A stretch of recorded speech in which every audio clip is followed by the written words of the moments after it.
Hallo und herzlich willkommen. Ich möchte hier kurz ein persönliches Video machen zu ein paar Ansichten zu dieser Arbeit, zu dem ganzen Prozess und vielleicht auch so zu inhaltlichen Fragestellungen, wenn es Leute gibt, die sich gerne weiterentwickeln wollen oder sagen, sie interessiert das, sie wollen vielleicht auch sowas machen oder sich beruflich dahingehend irgendwie entwickeln oder in der Ausbildung sind. Und da gibt es ja auch viele Knackpunkte, wo man wirklich falsche Wege gehen kann sozusagen, und ich möchte so ein bisschen dazu anregen, vielleicht die richtigen Wege zu gehen. Aber das ist natürlich ein hochindividueller Prozess und das muss letztendlich jeder selber irgendwie da aus seinen Erfahrungen machen, seine Erkenntnisse sammeln und dann das Ganze in der Praxis umsetzen und anwenden. Aber dazu soll es auch hier gerne dienen. Und mir ist da ein schönes Beispiel jetzt eingefallen, nämlich von Felix Mendelssohn Bartholdy. Das war ja ein sehr berühmter Komponist, auch schon zu Lebzeiten wirklich ein Genie, der in seiner Jugend schon als Teenager ein brillanter Musiker war und sich in diesem Themenfeld also wirklich brillant entfaltet hat und was bis heute nachwirkt. Und leider ist er viel zu früh verstorben mit 38 Jahren nach mehreren Schlaganfällen. Ich meine, das war jetzt, ich muss gut überlegen, 1847, am 4. November 1847 ist er leider verstorben. Er war sehr sensibel, sollte dort die Universität führen und in der Ausbildung tätig werden mit Schubert zusammen. Kenne mich jetzt nicht sehr gut aus im Bereich Musik, aber diese beiden haben da zum Beispiel gewirkt in Leipzig und das war eine gute Adresse zur damaligen Zeit. Und damals war auch noch der Klassizismus gerade noch so in seinen Ausläufern so ein bisschen aktiv und da war ein wichtiger Vertreter, zum Beispiel Ernst Rietschel, also ein Bildhauer, der in der Kunst des Klassizismus, in dieser Bildhauerkunst noch geschult war, zum Beispiel auch gemeinsam mit Christian Daniel Rauch. Die beiden waren diese beiden waren gute Freunde offensichtlich und Christian Daniel Rauch war einer der Hauptvertreter des deutschen Klassizismus oder des preußischen Klassizismus, kann man vielleicht sagen.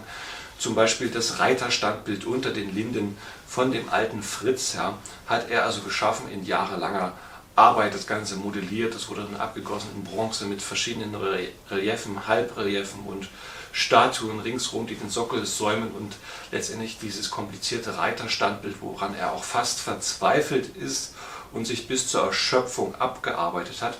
Und wenn ich es jetzt richtig sehe, war vielleicht sogar Ernst Rietschel ein Schüler von ihm, das weiß ich nicht genau, aber auf jeden Fall waren die beiden sehr eng gemeinsam und Ernst Rietschel hat dann auch eine Büste von Christian Daniel Rauch erschaffen und hat übrigens in der Nähe des Zwingers damals gearbeitet, dort wo heute viele Touristen flanieren und so. Da hat er also gearbeitet in seinem Atelier. Und als die Nachricht des Todes nun leider von Felix Mendelssohn Bartholdy kam, ist er von Dresden also nach Leipzig gegangen sofort und hat dort eine Totenmaske abgenommen und dann begonnen, also direkt und sich voll darauf fokussiert, eine Büste zu erschaffen von ihm, die er dann eben auch in Marmor gehauen hat. Und wir wissen, dass er also am 4. November gestorben ist, dann hat er sofort angefangen mit der Büste und bereits Ende Januar dann 1848 hat Ernst Rietschel diese Büste vollendet und sie wurde dann am 3. Februar der Öffentlichkeit präsentiert bei einer Vernissage oder Schau.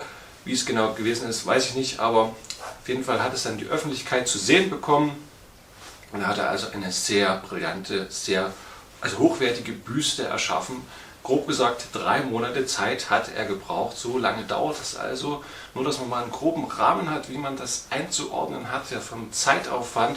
Und das ist eine Arbeit, die ist von hohem Niveau, also wirklich eine sehr gut durchgearbeitete, ausgearbeitete Arbeit, die brillant ist. Und die hat er also vollendet und die können wir also heute noch bewundern. Und im Internet kann man ja zum Beispiel mal googeln nach dieser Büste von Felix Mendelssohn Bartholdy, da wird man dann also diese Arbeit finden. Mir gefallen besonders die Haare, wie schön das ausgearbeitet ist und wie da jemand sich wirklich Gedanken gemacht hat, das zu übersetzen in so eine Bildhauersprache, das Ganze formbar zu machen und schön wirklich auszuformen, mit interessanten Formen zu versehen und das Ganze auch mit realistischen Zügen gespickt, mit einer Physiognomie durchdrungen, das ganze Porträt von einer Freundlichkeit, von einer Güte und einer Sensibilität, wie auch Felix Mendelssohn Bartholdy gewesen ist, das wirklich so umgesetzt. Also das ist wirklich hohe Kunst und wirklich sehr gut gelungen. Also ein sehr hohes Ideal. Und wer sowas jetzt hier anstrebt, so eine Büste, ich möchte jetzt nicht behaupten, dass meine sehr gut ist. Meine ist eher im Mittelfeld. Ja? Also realistisch betrachtet, wenn ich diesen Maßstab anlege von zum Beispiel Ernst Rietschel oder Christian Daniel Rauch und so weiter, dann sieht man auf einmal, oh, da haben ja Leute ganz viel geschafft, ja, und in diesem Bereich gearbeitet und auch sehr hochwertige, gute Arbeiten vollbracht. Und so gelingt es natürlich dann wieder, die eigene Arbeit mal in dieser Referenz wahrzunehmen und zu sehen und zu verstehen, wo man sich hin entwickeln kann. Ja.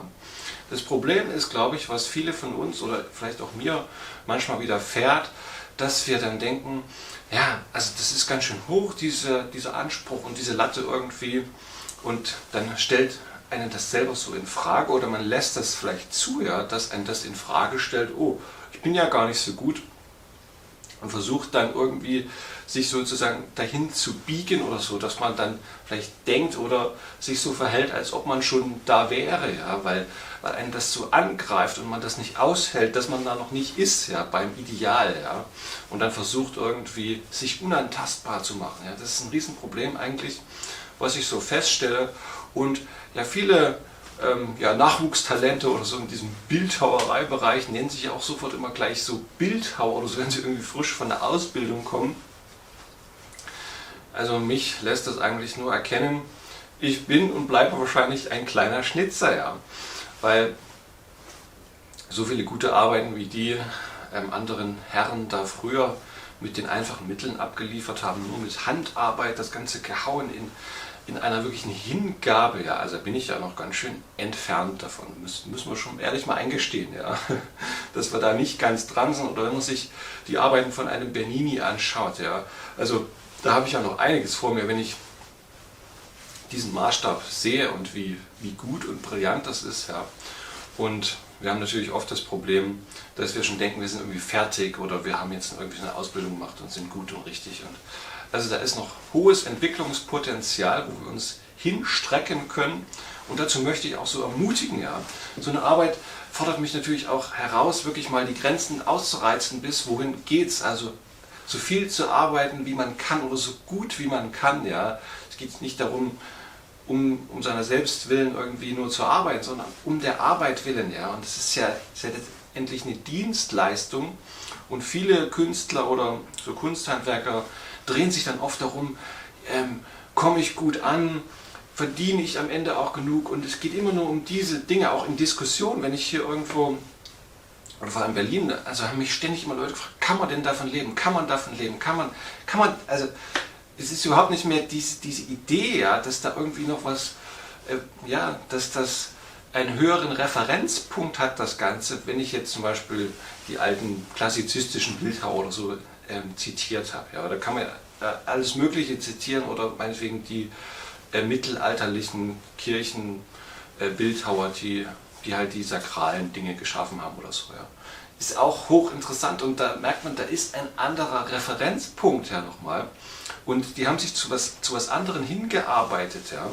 Zum Beispiel Naumburger Dom, ja, ist sehr bekannt kunstgeschichtlich, weil dort offensichtlich aus Frankreich Leute rübergekommen sind, also Naumburg in Ostdeutschland, Sachsen-Anhalt, ja, eigentlich ein Kaff irgendwie, aber da ist ein Dom gebaut worden, und dort hat der Naumburger Meister, wo wir heute nicht wissen, wer das ist, ja, also muss ich mal vorstellen, das weiß keiner, wie dieser Mann hieß, der diese brillanten Skulpturen da erschaffen hat, ja, und da sind wir also heute völlig anders gestrickt, ja. Diese Hingabe so an die Kunst, an die Arbeit, das fehlt uns eigentlich. Das ist doch genau das, was fehlt, ja. Und natürlich sehen wir auch, wie massiv die Gesellschaft vielleicht auch in Probleme und Schieflagen gerät, weil das nicht mehr gegeben ist, ja. Sagen wir es einfach mal so, dass vielleicht der Fixpunkt der Kunst auch irgendwie nicht mehr diese Griffigkeit hat, ja. Und religiöse Themen brauchen wir gar nicht anfangen, ist ja sonnenklar, ne, dass das in der Gesellschaft auch nicht mehr da ist. Das kann natürlich auch so ein Fixpunkt sein, wo man sich dann dahin entwickeln kann, also so religiöse Bildhauerkunst oder so. Kann natürlich auch ein wundervolles Entwicklungsfeld sein, dass man eben höher kommt, ja, und nicht nur da stehen bleibt, kann ich davon leben oder kommt das gut an und kriegt das möglichst viele Klicks. Also ich habe gemerkt, dass meine Videos nicht mehr diese Klicks bekommen, weil YouTube zum Beispiel den Algorithmus geändert hat. Und dann kann ich jetzt hingehen und sagen, ich bin die beleidigte Leberwurst und alles ist ganz schlecht und niemand guckt das mehr oder so. Aber nee, die Arbeit an sich bleibt ja, dass ich dort wirklich Entwicklungspotenzial habe und mich weiterentwickeln kann und auch feststelle, also da oben bin ich noch nicht angelangt, ja, und bin in Wirklichkeit auch nur so ein kleiner Schnitzer oder so, was ich dann halt im Alltagsgeschäft mache. Und das ist natürlich schön, wenn mal sowas möglich ist, aber hängt natürlich auch von den Kunden ab oder sowas, die das dann kaufen, in Auftrag geben, und dann ist es am Ende auch eine Dienstleistung, ja, und da freue ich mich, wenn Leute sagen, sie haben diese Wertschätzung und sehen das oder spüren das irgendwie, dass ich sowas schaffen möchte, ja, und dann mir das Vertrauen schenken. Das ist natürlich sehr toll, aber das gelingt halt auch nicht immer, ja, den ganzen Prozess dann in Gang zu bringen. Genau, aber das ist ein wundervolles Entwicklungspotenzial, oder wenn man sagt, man strebt sowas an und will das gerne irgendwie üben oder so, dass man halt alte Vorbilder sich nimmt. Also ich kenne einen, den ich mal in Südtirol kennengelernt habe, einen Amerikaner, der ein sehr hervorragender Ornamentschnitzer ist. Der hat zum Beispiel mit einem Freund gemeinsam so eine alte Büste von Bernini mal kopiert in Holz, aber sehr, sehr gut, ja. Und der hat, also ich weiß nicht, ob es daraufhin war oder weil er halt generell so gut schnitzt, einen Brief bekommen von der Skulpturenvereinigung in den Vereinigten Staaten, ja, wo er geehrt werden soll, weil er halt so hervorragende Leistungen hervorbringt. Ja. Also das ist interessant, und das hängt natürlich auch mit dieser Arbeit zusammen. Ja. Es geht da nicht nur um Klicks und Likes oder irgendwas. Das ist natürlich ein schöner Nebeneffekt, ja, was die Arbeit braucht irgendwie, dass das natürlich auch irgendwie ein bisschen gepusht wird oder gesehen wird, dass da was in Gang kommt, ja, vielleicht neue Aufträge oder so. Aber es geht ja um die Arbeit an sich, ne, dass da Leute sind, die auch noch ein hohes Gut mit sich tragen und sagen, das ist erstrebenswert und das ist halt wertvoll und wichtig. Und da geht es jetzt nicht so um den, wer es gemacht hat unbedingt. Ja. Also gut, das wird natürlich auch was mit der Person machen, aber das Beste wäre, die Person bleibt irgendwie auf dem Teppich, ja, und hebt nicht ab. Ja. Auch wenn vielleicht mal eine gute Arbeit dabei rauskommt am Ende. Das ist ganz wichtig, dass man da nicht in irgendwie so eine Selbstüberschätzung kommt. Ja. Das kann natürlich auch verleiten, dass man dann denkt, man ist der Größte oder so. Und also im Gegenteil, das macht eigentlich eher demütig, wenn man merkt, wie schwierig das ist. Ja. Sowas will ja auch gehauen werden und man merkt auf einmal, oh, ich kann da was abbrechen, ich muss wirklich mit Geschick rangehen. Ich bin auch nicht der ausgebildete Steinbildhauer oder so, musste mir das eben alles selber aneignen und in Gesprächen mit anderen Fachleuten und so oder Fachliteratur und Internet und alles Mögliche dann man erstmal konsolidieren muss, wenn man an sowas ran will. Und ich würde auch sagen, also zwischen Marmor und Steinbildhauer kann man auch mal einen Unterschied machen. Ja. Sehr schwierig eigentlich zu bearbeiten, das Ganze, und zum Beispiel könnte man, wenn man mit einem Spitzeisen zu dicht an die Formen rangeht und da doll draufhaut, die unterliegende Struktur wie zerstören, dass so die Kristalle wie so ein bisschen leiden und auch so die in der Oberflächenstruktur eben so ein bisschen matt und blind werden. Wenn man dann überschleift, sieht man auf einmal, oh, da geht irgendwie so ein Kratzer wie in die Tiefe rein oder so. Also mit dem Zahneisen muss man da auch schön aufpassen, weil man bei Marmor da sehr schön viel ruinieren kann, vor allem mit den Hartmetalleinsätzen, die viel gröber sind als die fein geschmiedeten Zahneisen, die man früher gern verwendet hat für solche Arbeiten. Da haben sie ganz, ganz feine Zähne gehabt mit den Stahlwerkzeugen. Da kann man ganz toll sich an die Formen so rankauen und das alles schön ausmodellieren bis an die Formen ran, und dann nimmt man nur noch ein gerades Eisen und kann das dann auch zügig glatt hauen. Heute mit den eher gröberen Zahneisen durch die Hartmetalleinsätze kann man eben nicht so fein schleifen, weil die sonst abbrechen würden. Ja. Sonst geht man einmal ran und pling, platzt das eben entsprechend ab. Und das muss man halt etwas vorsichtiger sein und sich an die Formen ranhauen, erstmal grob, und kann dann eigentlich nur noch mit dem geraden Eisen das ausformen und muss auch mit der Maschine arbeiten, um entsprechend ein bisschen schneller zu sein. Deshalb habe ich 2 Monate gebraucht, nicht 3, weil ich eben massiv Technik eingesetzt habe. Aber ja gut, die Technik hat insofern das Problem, dass sie die ganze Arbeit sehr, sehr hektisch macht. Ja, dass alles immer schneller wird und man denkt, oh, ich muss jetzt hier was wegmeißeln und abtragen und die Maschine arbeitet ja irgendwie so schön und macht einen irgendwie so verrückt fast schon, dass man gegensteuern muss und so eine Ruhe reinbringen muss und sagen, nee, ich muss jetzt hier gar nichts abarbeiten, sondern ich muss mich auf die Form konzentrieren, fokussieren und muss vielleicht auch etwas langsamer arbeiten, dass ich eben das Ganze noch in einem vernünftigen Rhythmus irgendwie hinbekomme. Ja. Von daher ist die Handarbeit eigentlich das Ideale und auch zu hauen, nicht irgendwie zu schleifen oder so, sondern die Kunst ist ja eigentlich das zu klopfen, ja, wie das der Ernst Rietschel gemacht hat, offensichtlich, ja, dass er das ganze Ding eben bis zum Ende wundervoll präzise rausgemeißelt hat, also eine Meisterleistung, ja, was heute eigentlich keiner mehr wirklich kann, ja, weil uns diese Ruhe abhanden gekommen ist, einfach nur noch schnell irgendwas raussägen und dann ist das auch sofort Kunst oder mit der Flex irgendwie zurecht schlatzen. Entschuldigung, wenn ich immer schlatzen sage, ich weiß, das sagt man irgendwie da unten in Südsachsen, aber es heißt einfach so viel wie reißen oder schnell was rausschneiden oder so, ja. Und ja, das wird eben immer wieder gemacht, ja, gerade auch so Kettensäge irgendwie schnell, zack, zack, und man spürt das, man sieht das den Arbeiten an, wie die leiden, ja, in ihrer Formgebung zum Teil auch, wie das nicht richtig durchdrungen ist, weil es immer so schnell, schnell, schnell und ich muss jetzt hier irgendwie was abliefern oder muss vielleicht sogar irgendwie eine Show liefern, ja, also ganz, ganz gefährlich, ja, sich einerseits dann auch noch zu verletzen, aber vielleicht auch an der Seele, ich übertreibe jetzt ein bisschen, Schaden zu nehmen, weil man halt immer so gehetzt ist und dort irgendwie so ein Symposium ist und so eine Show und man dort was abliefern muss und man will ja der große Held sein und schön stark mit dicken Armen sich da vor irgendwelchen Kameras posieren oder so. Also, schwierig. Ja.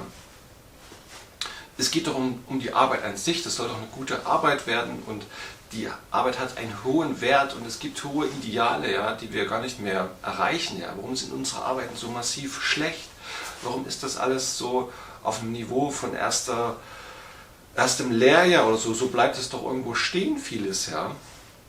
Sind das vielleicht die Leute, die kein Grundtalent mehr haben, die sich irgendwie darstellen wollen und irgendwas produzieren wollen, ja, weil sie sonst im Leben irgendwie nichts hingekriegt haben oder nichts gefunden haben. Also ich will das niemand unterstellen, aber es kann natürlich sowas sein, ja. Also man muss sich dahinter fragen, echt, ja, wo stehe ich, ja, wo möchte ich mich eigentlich hinentwickeln und wo ist wirklich die Realität, ja, wo ist vielleicht meine Decke und Grenze wirklich erreicht, ja. Und wenn es nicht das ist, was andere sozusagen zum Leuchten bringt oder anderen die Augen irgendwie öffnet oder ja, sie fasziniert und staunend dastehen lässt, dann ist es vielleicht auch nicht das Richtige. Ja. Muss man sich auch mal überlegen, ja, wenn man immer schlechte Arbeiten abliefert oder so. Also das muss ja auch einen Wert stiften an sich und sowas hat ja auch was mit Schönheit zu tun. Natürlich, ich weiß, die Kunst hat sich heute verändert und da ist auch Abstraktes jetzt schön oder intellektuell Durchdrungenes ist dann auch schön. Aber ja, das hat eben auch noch seine Relevanz in einer bestimmten Sparte oder Nische von Kunst, ja, dass sowas auch seine Existenzberechtigung hat, natürlich, ohne Zweifel. Und muss dann natürlich auch Leute finden, die das mögen. Genau. Ja, aber lasst euch da herausfordern, wirklich hohe Ziele, hohe Werte anzupeilen, was das betrifft, also diese Bildhauerkunst. Ja, und sich vielleicht auch nicht sofort als der große Bildhauer irgendwie bezeichnen. Ich meine, mein Kanal heißt jetzt hier Mr. Schnitz, also ich nenne mich jetzt nicht so im Alltag oder so, aber das ist einfach so ein bisschen lustig irgendwie, können auch Jugendliche und Heranwachsende gut verstehen, was da irgendwie gemeint ist. Ja. Und ist auch klar, es geht irgendwie um dieses Schnitzthema. Ja. Ich bin jetzt hier nicht der hervorragende Marmorbildhauer oder irgendwas. Ich sehe die Komplikationen, wie schwierig das ist, wie teuer allein das Material ist und alles. Und ich denke, man muss sich da auch ranarbeiten, ja, dass da eine Entwicklung stattfindet. Und wenn man immer nur zu sehr auch auf Gewinnoptionen schaut oder irgendwie Klicks oder Likes zu bekommen, ja, das ist eben auch keine gute Entwicklung für uns, weil es uns eigentlich nicht voranbringt und uns schadet, ja, weil wir dann in unserer Entwicklung stehen bleiben können und nicht mehr wirklich diese hohen Werte anpeilen können, wie man das eben früher reihenweise geschafft hat, ja, weil das da klar war, wo man hin will und was wirklich gut ist, ja, und wo man sich annähern will sozusagen und dann eben auch ja wirklich investiert hat, gelitten hat für diese Arbeit, dass die wirklich brillant und schön wird, ja, weil es dann nicht darum geht, oh, tut mir jetzt hier irgendwie der kleine Finger weh oder irgendwas, sondern ich will dieses Werk vollenden für ein höheres Ziel auch, ja, für ein Gesamtkunstwerk, meinetwegen einen Dom oder sowas. Ja. Und das eigentlich wieder zu erlangen, das ist die große Herausforderung, die uns eigentlich so vielleicht bevorsteht oder woran wir viel zu arbeiten haben, meine ich ja. So eine Arbeit darf nicht bei sich selbst, bei mir stehen bleiben, sondern ich habe das zunächst mal für den Kunden gemacht, ja, und der schätzt das wert und ist also eine Dienstleistung, ja.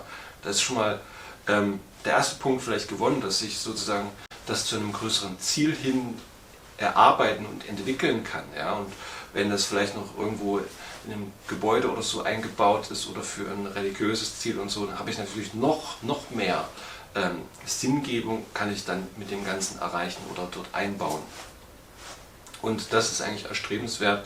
Und wenn das halt nicht mehr geht, dann natürlich auch die Kunst an sich selbst, ja, eine bestimmte Kunstrichtung wirklich zu durchdringen und sehr gut irgendwie zu machen, was natürlich dann auch einen Unterschied liefern wird, ja, in der eigenen Sichtbarkeit oder Position. Das ist dann der Nebeneffekt, logisch, klar. Wenn jemand dann irgendwie sowas kann oder so, dann trennt sich auch die Spreu vom Weizen und dann ist ja auch klar, wo vielleicht sowas zu finden ist. Ja.